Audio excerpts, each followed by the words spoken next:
tema da mensagem dessa noite é Ele vive. E a gente tem um vídeo para começar. Podem apagar as luzes.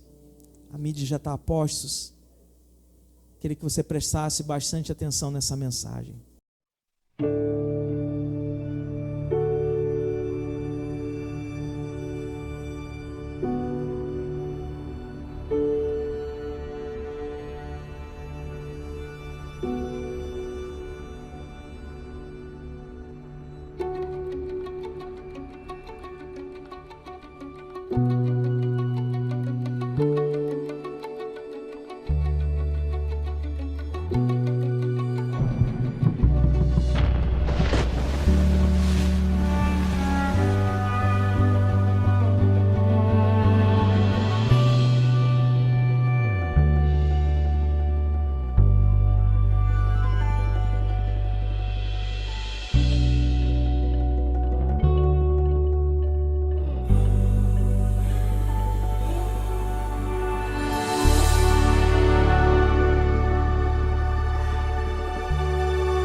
Pode dar um forte aplauso ao Senhor.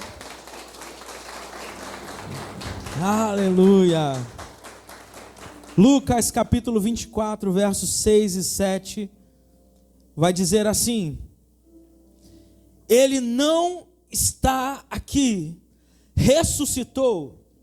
Lembre-se do que ele disse, quando ainda estava com vocês na Galileia. É necessário que o Filho do Homem seja entregue nas mãos dos pecadores, seja crucificado e ressuscite ao terceiro dia. Aleluia, aleluia, aleluia. As primeiras pessoas que encontraram Jesus foi um grupo de mulheres. Elas estavam em meio à dor e parece que a mulher, ela tem um quê de resiliência a mais do que o homem. O homem, na primeira doença, no primeiro sintoma, ele acha que vai morrer, ele já faz o testamento dele, ele já diz: gente, eu vou partir dessa vida. Enquanto as mulheres têm uma força interna muito maior, sim ou não? Quando eu quebrei o meu braço, irmãos, minha mão jogando bola, amado, até vídeo no Instagram eu fiz me despedindo, gente, tá, fui para emergência e não queria tomar injeção. Como pode isso? Injeção não é de Deus, amém, aleluia. E estava lá, mas elas, mesmo em meio à dor, mesmo em meio à luta, elas partiram para cumprir uma missão, para observar como estava o corpo, como estava aquela situação, porque o clima era de morte, o clima era de funeral. Mas eu aprendo algo: a Páscoa, ela não começou em Jerusalém, mas ela começa no Egito. Depois de mais de 400 anos de escravidão, Deus levanta um libertador chamado Moisés. E ele tem uma palavra: deixa o meu povo ir, Deixa eu te dizer algo, essa noite é uma noite de libertação sobre a sua vida, sobre a tua família, sobre os teus relacionamentos, aleluia.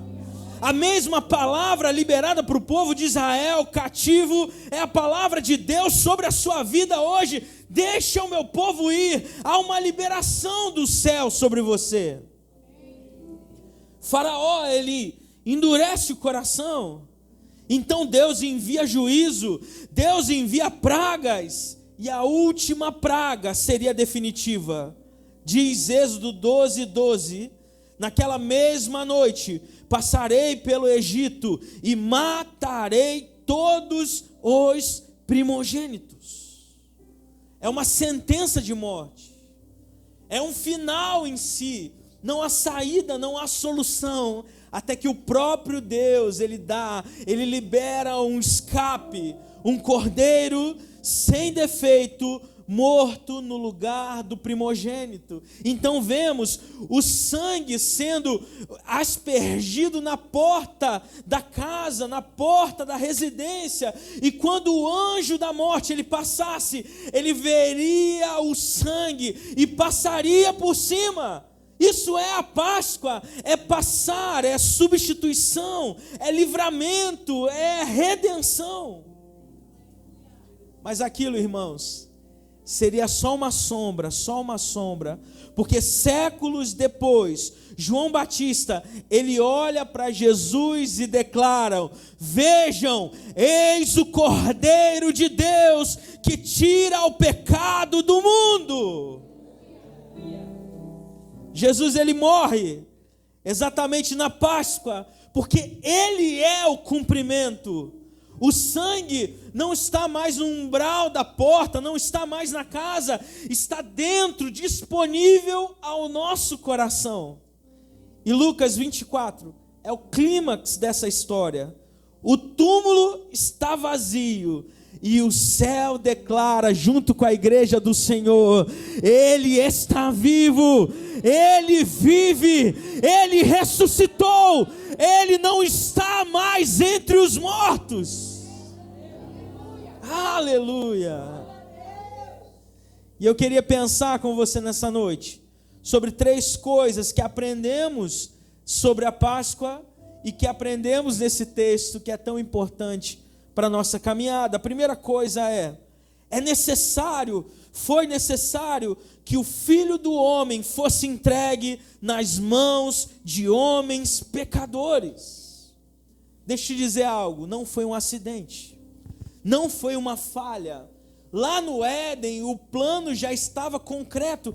Talvez você, lendo a Bíblia de maneira rasa, você olha e você imagina assim: mas não é possível, pastor. Eu estou lendo isso aqui, eu estou vendo a criação, eu estou vendo o plano de Deus, eu estou vendo as maravilhas, mas o pecado, mas tudo aquilo, parece que Jesus é um plano B para a história. Não, Deus, ele já sabia de tudo, porque ele tem o conhecimento de todas as coisas. Ele conhece a tua vida, ele conhece você na sua intimidade, ele esquadrinha o nosso deitar, o nosso levantar, ele está conosco o tempo todo, porque hoje somos uma morada de Deus, então ele conhece a história. Deus não é pego de surpresa, Deus não é surpreendido, mas na verdade, o Cordeiro de Deus, Jesus, ele não é vítima, ele é voluntário. Isaías 53:10 vai dizer: contudo, foi da vontade do Senhor esmagá-lo, e mais, entregá-lo nas mãos de homens pecadores, o santo sendo colocado nas mãos dos impuros, o justo sendo julgado por injustos. 2 Coríntios 5:21 diz: porque Deus se tornou pecado por nós, aquele que não tinha pecado. Ele se fez anátema, ele se fez maldição pela minha e pela sua vida. Imagina um juiz num tribunal, e ele está julgando uma causa, e uma causa importante. Mas no meio da audiência, ele para tudo aquilo, ele fala assim: um minuto. Ele bate com o martelo sobre a mesa, ele tira a toga, ele desce e ele toma o lugar do réu. Foi exatamente isso que o próprio Deus, que se fez carne, que habitou entre nós, que vimos a sua glória como a glória do Pai, fez pela minha e pela sua vida. Ele não tinha pecado, ele não tinha erro, mas ele decidiu te salvar, ele decidiu te amar, ele decidiu se entregar pela minha e pela sua vida, meu irmão. Isso confronta o nosso orgulho, porque a gente gosta de pensar que não era tão grave assim. Pastor, deixa eu te dizer algo, eu não sou tão pecador assim. Tem uma pessoa, meu vizinho é mais pecador do que... Com certeza, ele é mais pecador do que eu. Essa semana, hoje eu assisti um vídeo, e durante a semana eu assisti outro, que mexeu demais com o meu coração. Um vídeo, era um grupo de crianças, os dois são em São Paulo, se eu não me engano. O primeiro, um grupo de crianças sentados, dentro de um condomínio, brincando, e simplesmente vem um carro e atropela as crianças. Não sei se você viu esse vídeo. Só que o carro estava devagar, em baixa velocidade, e eu fiquei me perguntando, meu Deus, será que essa motorista não viu o que estava fazendo? E depois eu me perguntei, Senhor, por que as crianças estavam no meio da rua? Aí hoje, a pastora estava de manhã e falou assim, você viu esse vídeo aqui? 2 crianças brincando numa calçada, pulando corda, quando um homem de 64 anos, bêbado, alterado, atravessou a pista e matou as 2 crianças, alcoolizado. E uma criança, uma menina, conseguiu fugir na hora, e o vídeo mostra o pai abraçando ela e o desespero. E a gente olha assim, o sentimento de revolta toma conta do nosso coração, porque a gente vive num mundo caótico, num mundo complicado, e você fala assim, que o juízo dos homens venha sobre aquela pessoa, porque ele não tem salvação, ele não tem que ter chance. Mas Jesus olha para aquela pessoa, para o maior de todos os pecadores, ele olha para a minha vida, ele olha para a sua vida, ele olha para aquele que a sociedade diz que não tem mais jeito, e ele derrama o seu sangue, ele dá uma nova vida, ele dá uma nova chance, porque o pecado é mais sério do que a gente imagina, mas é através do amor de Deus que nós somos salvos, libertos, transformados, remidos. Não é pela nossa força, não é pela nossa boa ação, mas é pela misericórdia de Deus que se derrama sobre a nossa vida. Hoje, numa noite de ceia, você não está sendo lembrado de um gesto bonito. Olha, Jesus fez algo maravilhoso. Não apenas isso. Você está sendo lembrado de uma necessidade eterna. Alguém precisava morrer no seu lugar. Aquela cruz, ela tinha o meu tamanho, tinha o seu tamanho, mas Jesus toma o nosso lugar e nos dá vida através do seu sacrifício. Em segundo lugar, o texto vai dizer, seja crucificado. A cruz não é só morte, é maldição. Gálatas 3:13 diz, Cristo nos redimiu da maldição da lei, quando se tornou maldição em nosso lugar. A cruz é mais do que uma pena de morte, de cadeira elétrica, de injeção letal, como vemos hoje.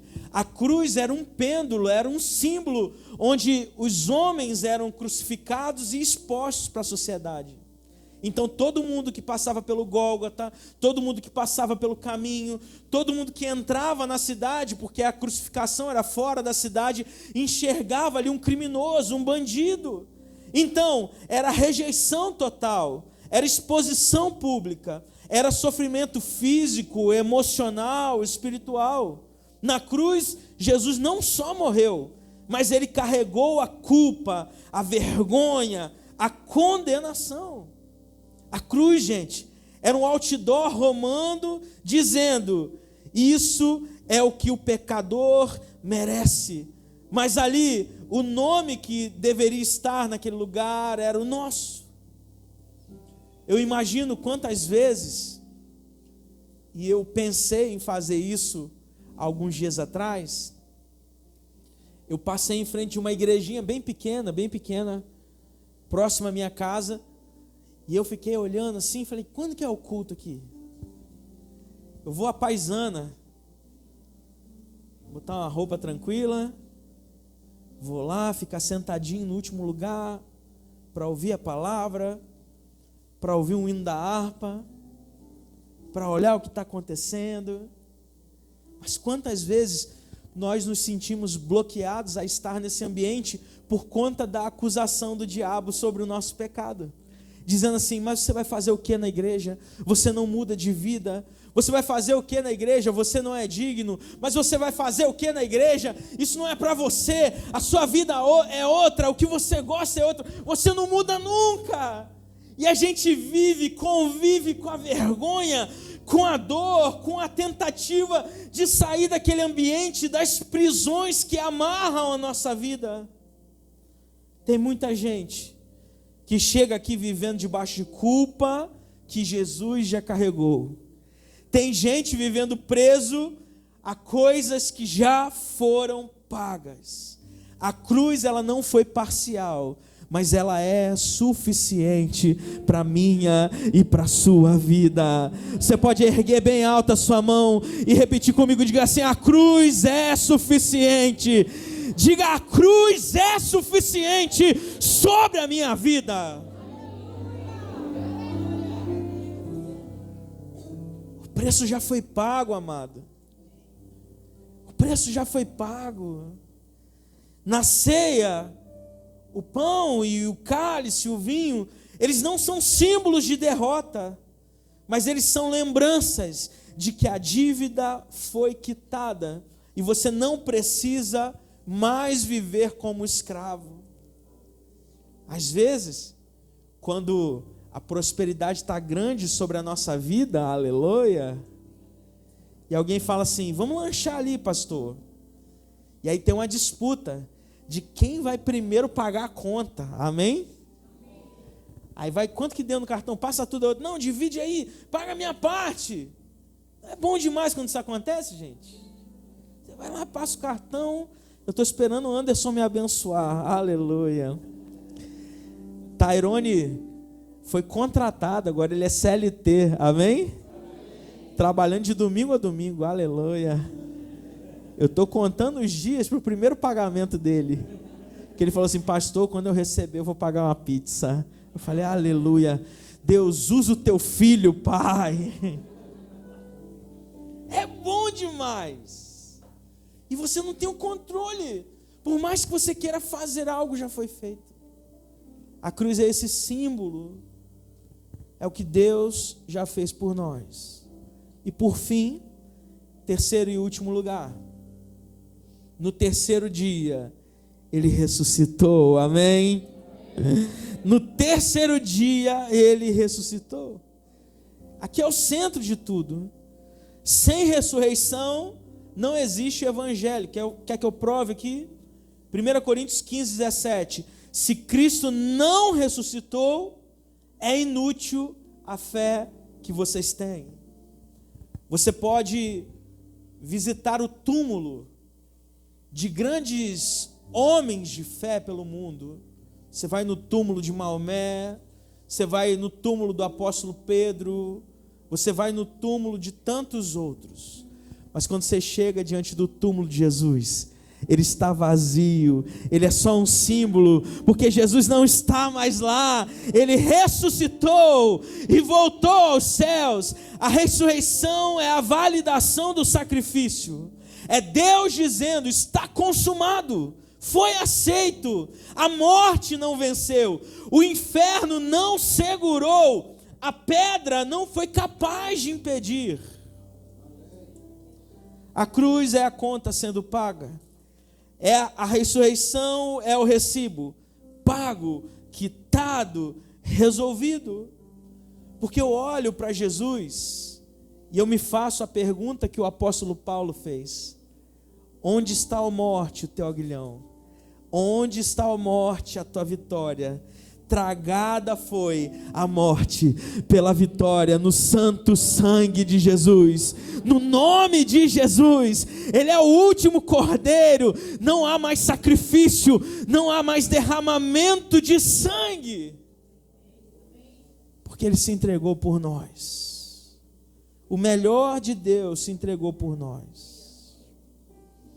Isso muda tudo. Por quê? Porque eu e você não servimos a um Deus morto. Você não segue uma memória, mas você anda com alguém que vive e reina eternamente. Romanos 8:11 diz: o Espírito daquele que ressuscitou Jesus dentre os mortos vive em vocês. Se Ele vive, há esperança para aquilo que parece morto. E no início do culto você recebeu um papel. Talvez você tenha anotado alguma coisa na sua vida, alguma área na sua vida, alguma área na sua espiritualidade que se encontra morta, apagada, sem esperança. Há recomeço para quem falhou.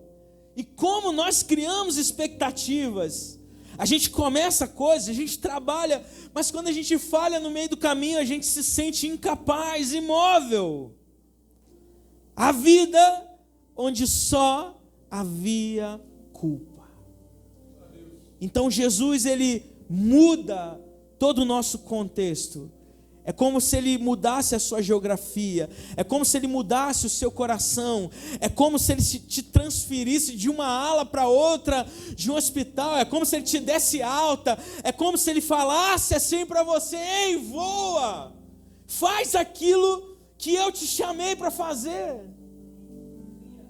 Eu caminhava com a pastora um dia desses, ela foi caminhar comigo, aleluia, um dia, one day. E eu vi uma cena, Emerson. Eu vi um passarinho correndo, você já viu? Só no 11. E o passarinho corria. E aquilo para mim não fazia sentido. Porque é desengonçado, é engraçado. E parece que ele não entendia a capacidade que ele tinha de voar. Talvez você está correndo mediante os problemas da vida. Você está correndo diante de tudo que está te acontecendo. Você está correndo para pagar os boletos, para achar uma razão, para salvar o teu casamento, mas Deus, Ele está te chamando hoje para você alçar grandes voos na presença dEle, porque teu ambiente é outro, o teu lugar é outro, o preço já foi pago, Ele ressuscitou pela minha e pela sua vida, aleluia. A Páscoa não é sobre um cordeiro no Egito. A Páscoa não é sobre um túmulo em Jerusalém, mas é sobre um rei vivo, é sobre o sangue derramado, é sobre a cruz enfrentada, o túmulo vazio e ele ressuscitado. A pergunta não é se ele vive, mas a pergunta é: esse Cristo já governa o seu e o meu coração? Esse Cristo vivo, Ele já governa a sua história? Naquela época, no Egito, não bastava apenas a gente saber sobre o Cordeiro. Alguém poderia dizer: ei, o anjo da morte, ele vai passar aqui. Então você tem que ter um cordeiro, sacrificá-lo e aspergir o sangue. Não era só saber, mas era fazer. Então, hoje também, não adianta apenas a gente saber a história, saber o sacrifício, mas é preciso uma resposta. Na ceia nós não apenas nos lembramos, nós participamos do sacrifício, da graça, da vida. Ele foi entregue e ressuscitado para que Ele pudesse te dar uma nova vida, vida plena, vida abundante, vida eterna.